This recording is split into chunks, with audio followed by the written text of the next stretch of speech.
Hey there, it's Carly with the Expat Focus podcast. It's a major achievement unlocked as an expat when you start to understand how the locals tick, and how long that takes is different for everyone. American Chelsea lives with her Norwegian husband in the town of Henningsvær in Norway. They've been together for 5 years, and in that time, she's learnt a thing or two about the Norwegian approach to life. 10 things, in fact, that she's going to share in this episode. Chelsea, how does a California girl end up in Norway? Well, a California girl gets a job on a Norwegian ship and makes some Norwegian friends and visits northern Norway in an area called Lofoten and falls in love with it and decides to move. In a nutshell. In a nutshell.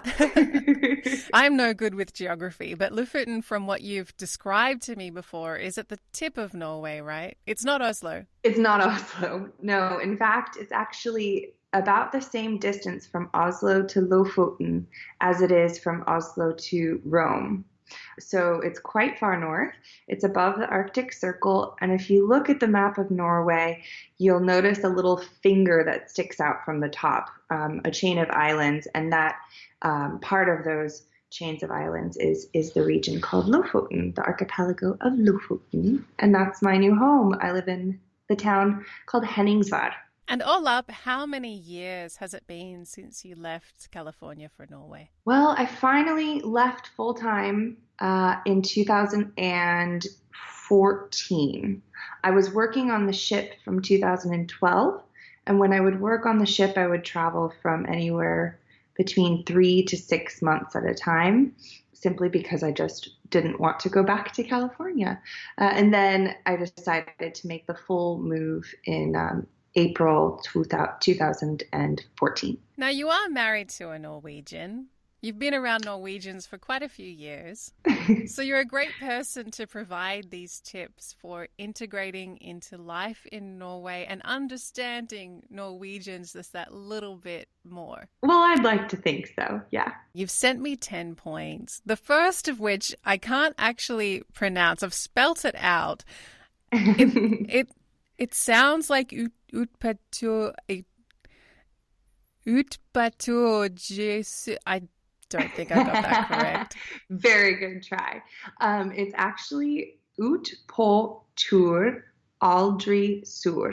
So that translates in English to basically when you're out on a trip, you can't be sour. Or by sour, they mean grumpy. And I've learned that Norwegians just love to be in the nature, especially in the area of Lofoten, where nature is just absolutely stunning and wild and accessible.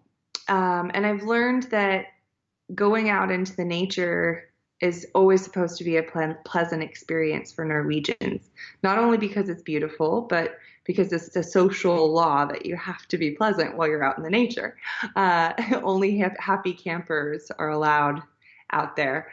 No, but they really try to make it a nice experience being out in the nature, and often will bring these like portable grills, these disposable grills that literally look like one of those disposable aluminum foil oven cooking trays. trays. Exactly, yes, with coals and a little grid on top of it for you to grill whatever you want out in the nature. Or of course they can just make a fire and roast hot dogs on a stick. And then the staples of any Norwegian outing is to bring chocolate and oranges. And basically the Norwegian version of orange soda, which is called Solo. So those are like the 3 staples. If you go out in the mountains, you can pretty much guarantee that at least one of your hiking buddies, if they're Norwegian, will have one, if not all 3 of those items with them. And you can't be grumpy when you're on a sugar high, let's face it. Yeah, it gives you a little bit of extra motivation to keep your pep in your step. Get down that mountain again. Yes. Your second point for integrating into life in Norway and embracing the Norwegian attitude to life is a saying, no such thing as bad weather, only bad clothing. Now, Norway is not the greatest when it comes to weather, is it? It is not the Caribbean, that's for sure. It is cold and rainy half of the time. They always have a joke that the summer lasts about a day. It was a great day. That was the summer. If it was, a sunny, warm day, they say, yeah, that was a great summer.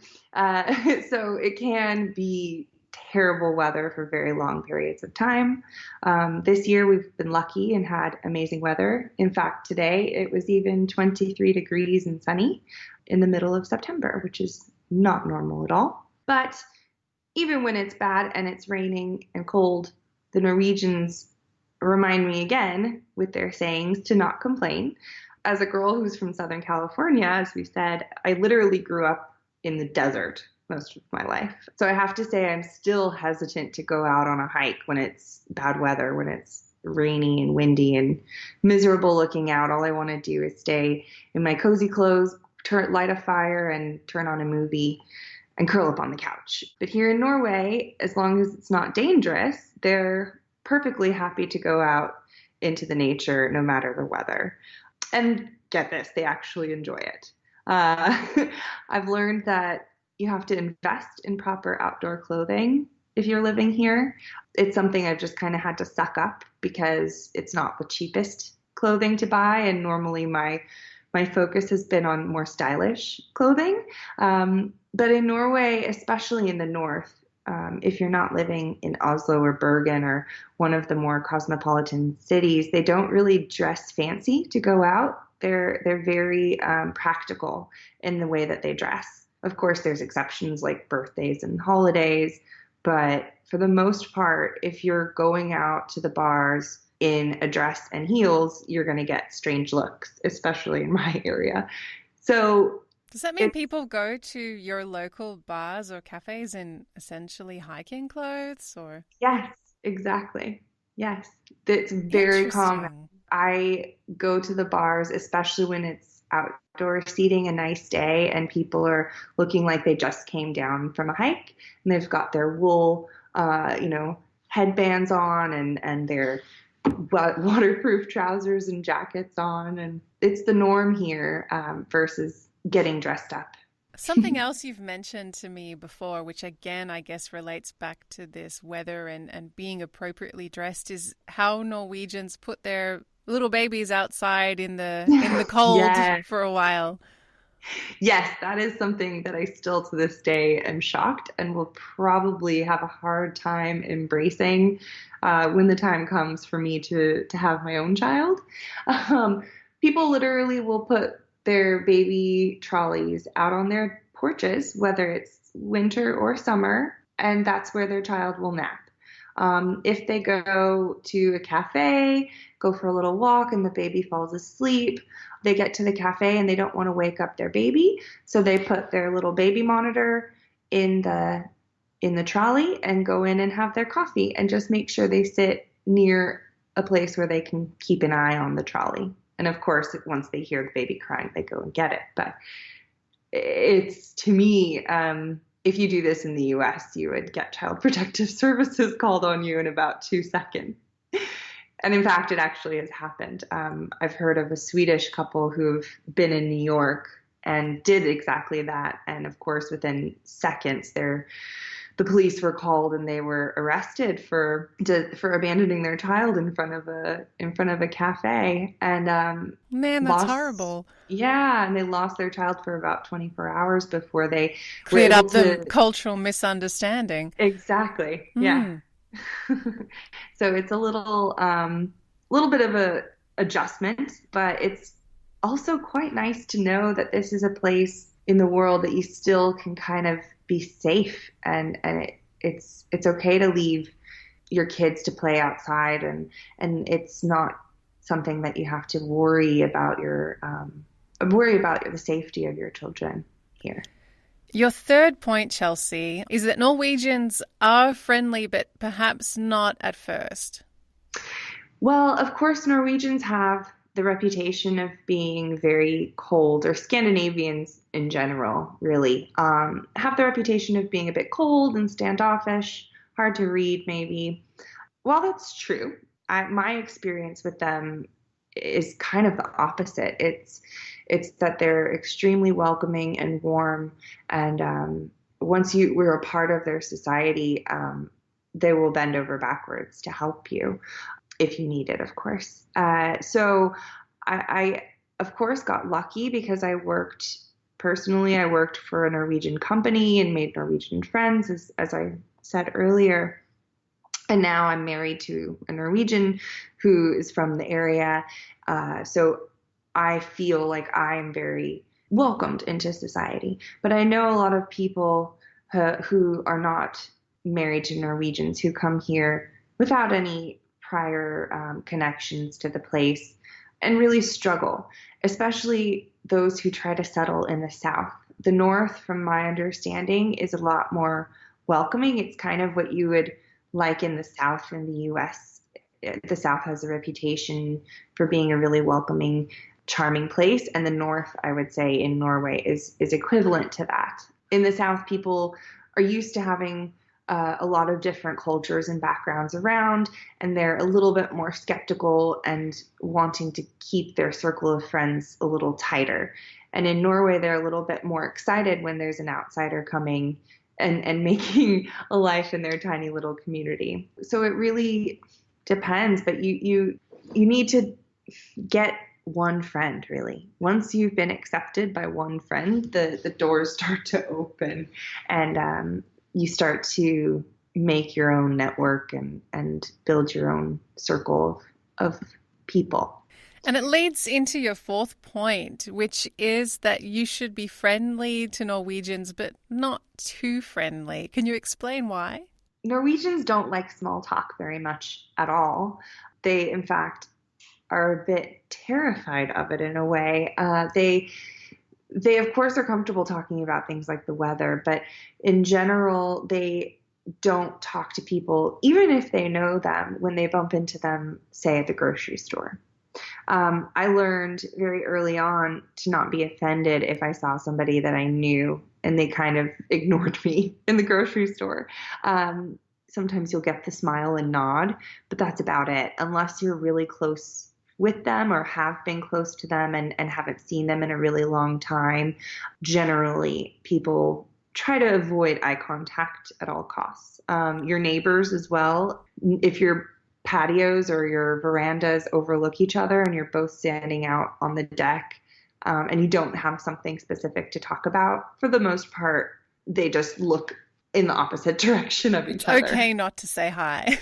Silence is a very okay thing in Norway. They hate chatter for the sake of chatter. The only exception to this rule is when you meet a Norwegian out in the nature on a hike and you bump into another person on that hike. It is in fact the opposite. It is rude if you don't greet them and say hello and start a friendly chat with them. Potentially on a hike, I wouldn't be that keen to randomly strike up a conversation with a stranger. Clearly in Norway, that's the way. Yeah, you would think that it would be the opposite, that you'd meet some random stranger on a trail and you'd get a little bit nervous of that person. Like, oh God, I'm a true crime junkie and my mind jumps to that all the time.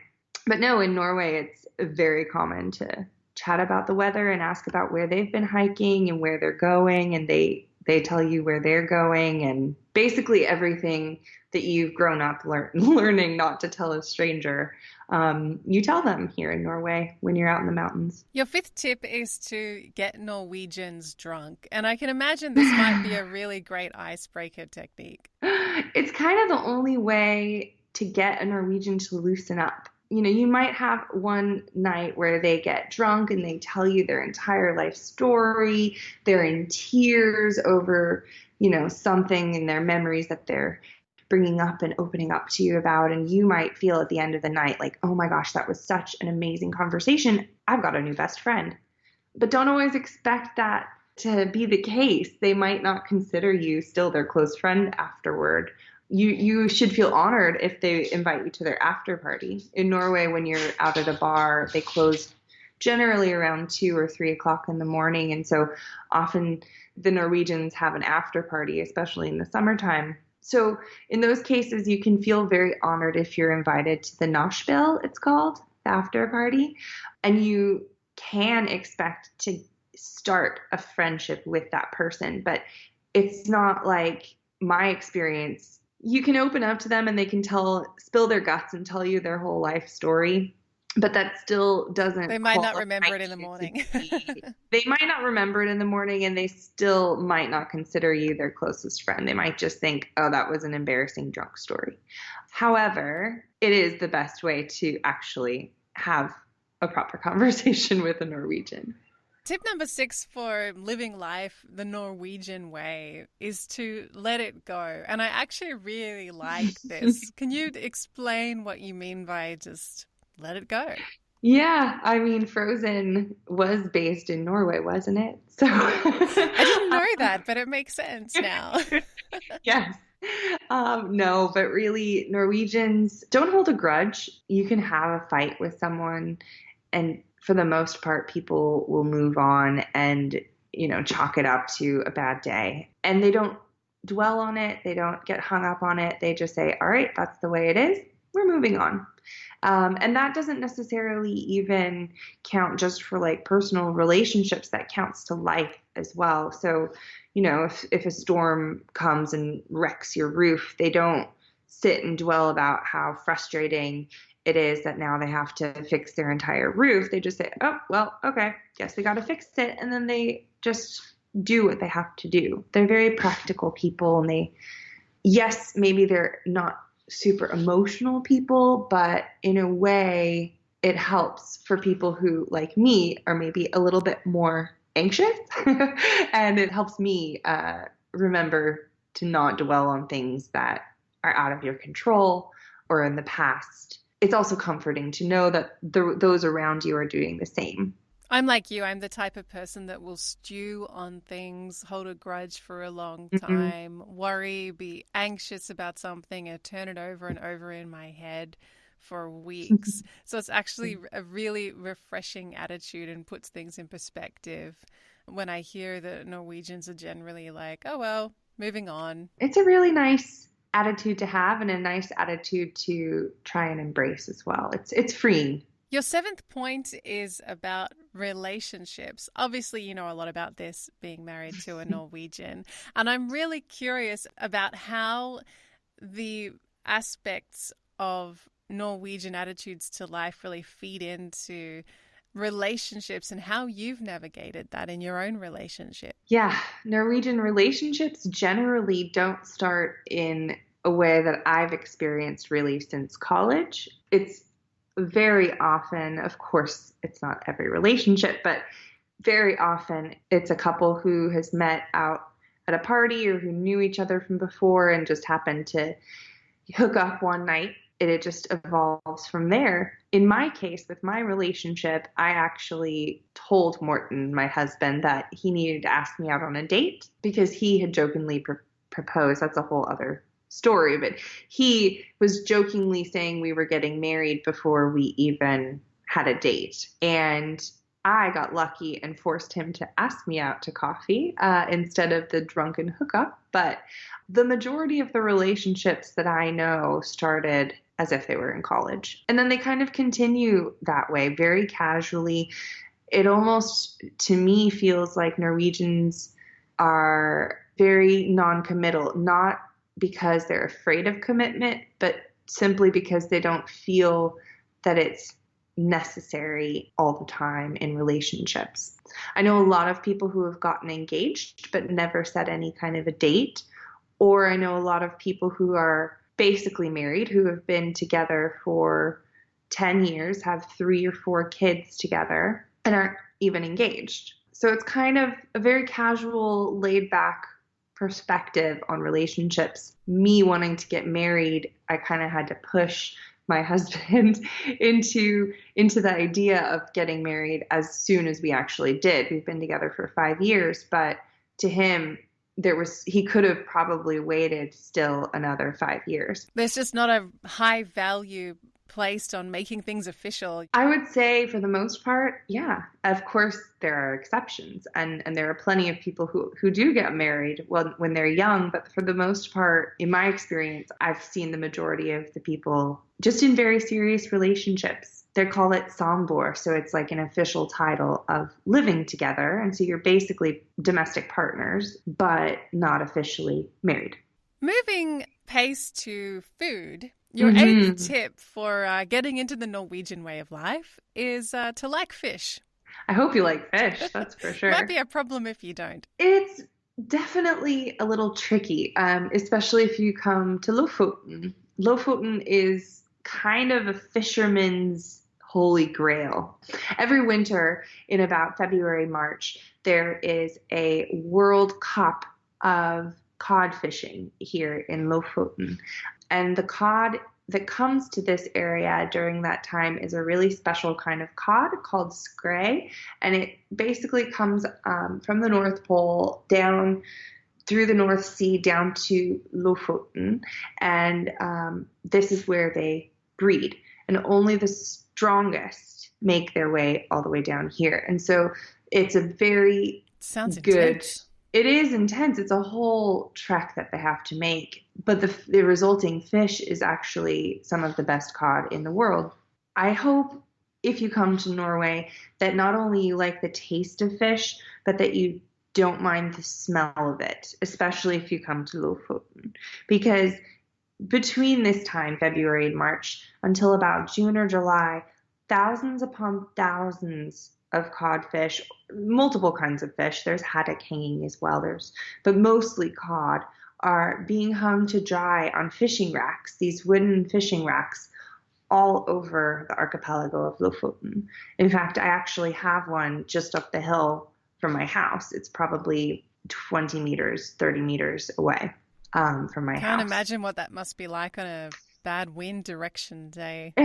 Yeah, exactly. And thankfully, when it's at its smelliest, it's so cold that it actually almost freezes the fish to where you don't get that intense of a smell. Once it starts to warm up, as the months get warmer and warmer, it's so dry at that stage that the smell, of course, it's there, but it's not the smell of rotten fish. It's just the smell of fish. So it's a But bit like Iceland smelling a bit of sulfur.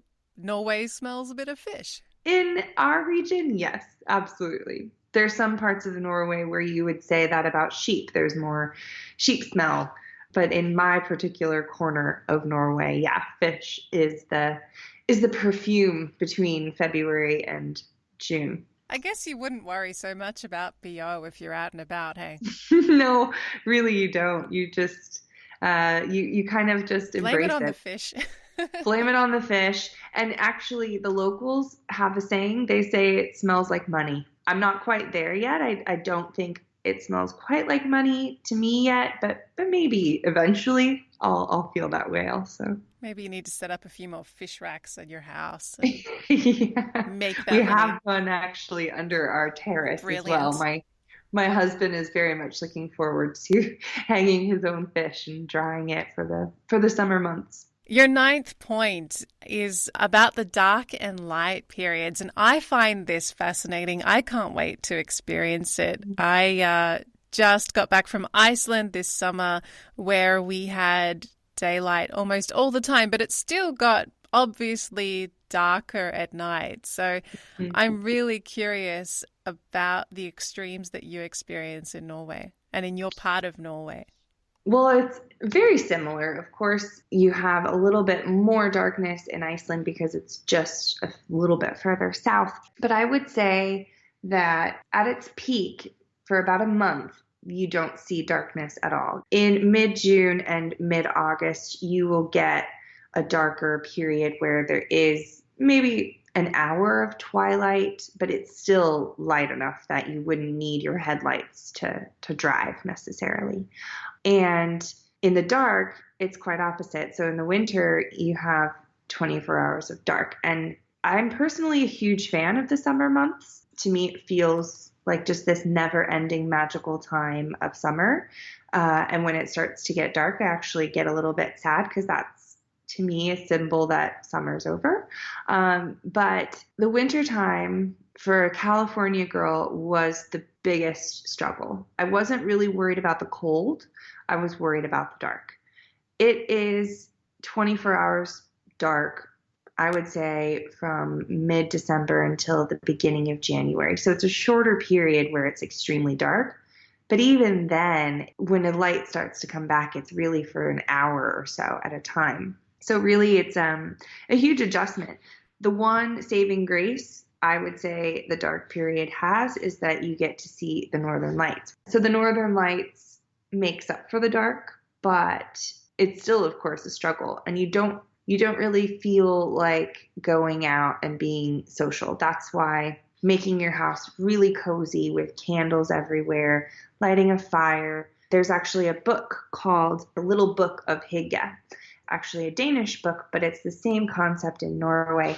They just want to make everything cozy. And that is so you can endure these long, dark winter months without being too depressed. Just as much as they make it enjoyable to be outdoors, they make it so you actually look forward to the winter months, because those are the months you know you're going to be spending more time indoors and being comfortable and snuggly. What are your techniques, practically speaking, for coping with 24 hours of darkness and in summer 24 hours of daylight? Well, they're very different techniques, as you could imagine. In the daylight period, I don't cope probably as well as I should because I just embrace having a lot of light. So I generally stay up quite late. Very often I am up at least until 2 o'clock in the morning during the summer months, but I don't wake up until later in the day. The practical side of it, really, you would just need blackout curtains. The biggest saving grace for you in the summer months is to invest in good blackout curtains and a eye mask. If you've got a good sleeping mask, that's helpful as well. And really just to try and force yourself to keep a regular schedule. It's not always easy because your natural body clock is responsive to the light. Even my dog, for example, was really struggling this summer. I could sense that she was very confused the first couple weeks. We brought her from France to Norway, and so it was her first Norwegian summer. And you could really sense that she didn't understand when it was time to eat, when it was time to go to bed, because to her, it needed to be dark when it was bedtime. It needed to be dark when it was time for dinner. So I remember being in Australia and just that switch in daylight saving time. Yeah.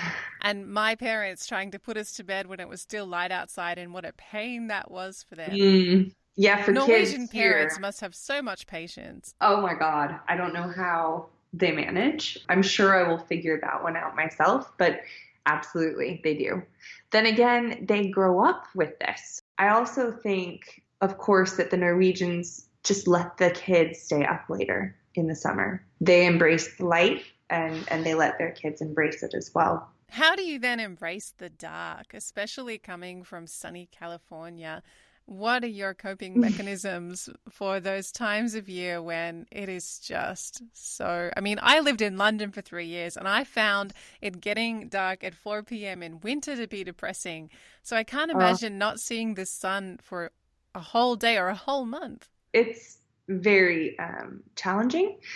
A lot of people told me to invest in a daylight bulb, which I'm still considering doing. So I'll let you know if I end up breaking down and buying a daylight bulb. But for the most part, you just gain a whole new appreciation for the sun when it's out. There's actually a book that my mother-in-law gave me called The 100 Unwritten Norwegian Social Laws by Egil, oh gosh, I'm going to butcher his last name, Aslak Hagerup. Yeah. And he kind of like hits the nail on the head. There's the cover of the book is a picture of a little boy asking his dad as they look out the front window if this woman who's sitting outside in the snow, if she's okay. And he said, yes, she's okay. She's Norwegian, because it's the first day the sun gets back. So even if it is minus 18 degrees out, if the sun comes out, everybody sits outside and soaks in the sun for the first 10 minutes that it's out. So you really gain an appreciation for it in a way that I never, ever thought would exist. But here in Norway, as soon as the sun's out, they are making the most of being outside. It's quite amazing to see. But in terms of embracing the dark, really it's just to make it cozy inside. We light candles probably from sun up, not from sun up, from the moment we wake up until the moment we go to bed. We have candles always lit. We've got board games, movies, a fire in the fireplace. It's just all about making the home a very cozy, comfortable place to be. And then you can sit and enjoy those months where it's dark and be ready with your energy. Basically, you've hibernated for the winter and you're ready to go out and enjoy the summer to its fullest as well. Do you ever get a little bit frustrated or stir crazy? Yes. The biggest frustration I had was that it was icy everywhere. Because we're a chain of islands, we actually are right in the Gulf Stream that comes up from Florida and from Mexico. And it creates some pretty mild temperatures. So it doesn't, even though we're in the Arctic, it doesn't get quite as cold as you would think it would. Of course, it's not warm, but it's not as extreme as you would expect. So because of this, we'll have snow one day and the next day it'll rain. It doesn't stay snowy on the ground all the time. However, it's cold enough that the rain turns into ice. So more often than not, it's just ice everywhere. And I am like Bambi when I walk on ice. So I had to buy these little crampons that allowed me to walk without slipping and falling. And I felt like everybody looked at me like I was this old grandma, because the only other people I ever saw wearing them were old people. So then I got frustrated because I felt like just trying to walk to the grocery store. Why is it so difficult to walk to the grocery store in this damn place? But of course, the pros outweigh the cons. What's a favorite winter escape for Norwegians? They love to go in the mountains, as I said, and I would say anytime from February till Easter is like peak snow play time. I am determined to enjoy it. I have to like it because, as the saying in Norway goes, Norwegian babies are born with skis on their feet. So I am not going to be that Norwegian mother who one day has a 2-year-old kid who's flying past me on skis and I'm standing at the top of the children's hill crying because I'm showing you up while they're on the black run. I can see exactly. it. I can see it now too, and I don't want that to happen. So I am making it my winter mission this year to actually improve my skiing skills. Chelsea, your 10th and final point on how to embrace life the Norwegian way is to take up knitting. And a lot of what you've said today means that suddenly taking up knitting makes a lot of sense to me. And that actually, I would say, is probably one of the biggest activities that I left out from what we try to entertain ourselves with during the dark periods. The Norwegian women are the best knitters I've ever seen. They can knit amazingly intricate patterns without even looking down. And I am desperate to learn how to knit as well as they are. That's one of the things that helps keep them social in these darker times. Knitting groups that actually are like a book club, meet monthly, sometimes more frequently, to knit, chat, gossip, really just get the girls together and catch up. If you get an invitation to one of these, then you pretty much know that you've made it within Norwegian society. Or even better yet, if you get a home knit sweater gifted to you, then you can pretty much call yourself a Norwegian. Of course, you do have the older female demographic knitting, but a huge percentage of younger Norwegians are knitting as well. It's a very, very common thing for all ages, which is great because at the end of the day, you can make yourself some cozy things to wear in the wintertime. Having built up all of this cultural knowledge over 5 years of being in Norway, is there anything you wish you would have done differently when you first moved?